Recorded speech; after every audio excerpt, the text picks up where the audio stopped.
want to know are, what are their burning questions? What are the opportunities? Probably the most important thing is, what can we do now?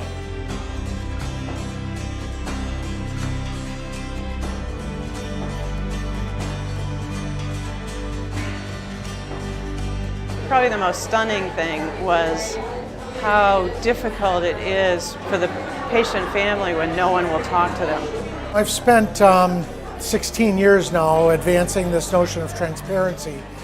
And when you do that, it opens you up to listen for the first time. The single thing we hear the most, hands down, is nobody listened to me. You have to follow the patient's journey with what they're able to cope with, how they're responding, what they're ready for at the time, what they need at the time. So it's exciting to have this star-studded cast bringing together some of the best thinking about, if we were going to go out and do 5 or 6 things at all organizations, what is that roadmap? That would be tremendously powerful. How do you design a system to capture the emotional harms we're talking about?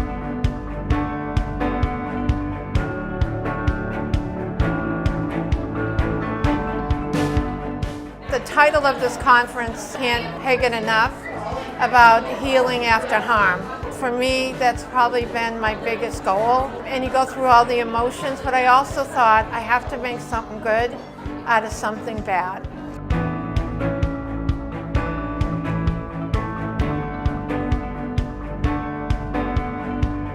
Patients and families want to understand what happened and they want accountability. Hospitals and clinicians want to understand and they want accountability as well. And so if people can connect and recognize those opportunities, I think that collaboration could be really powerful. I also am convinced from the research that I've done that this is the crucible in which people can really deeply learn. What are the incentives for getting organizations to prioritize this issue across the spectrum of care, not only inpatient but ambulatory? What's on the dashboard, what's on a strategic plan where everyone's saying not only is this important, but we have a way of addressing it, measuring it, and holding people accountable for it.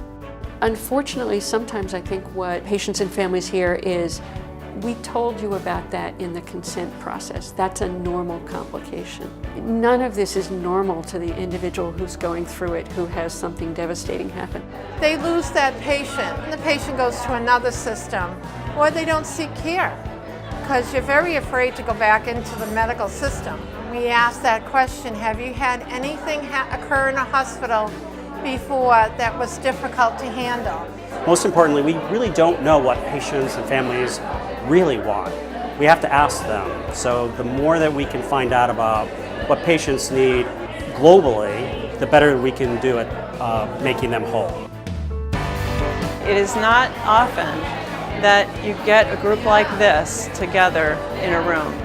I think to have a community working on this together across the country, across the world really, is going to be wonderful. I can't believe this. This is like a dream. I think the fact that this is very real, not to hide behind it. Hospitals become more and more open. What we're trying to achieve here is that the organization comes to see itself and experience itself as a patient group. And maybe that's the benchmark of awareness raising having succeeded. Something has radically changed their life or their family member's life. I listen to them. That's primarily what I do. And the value of that listening is really quite profound.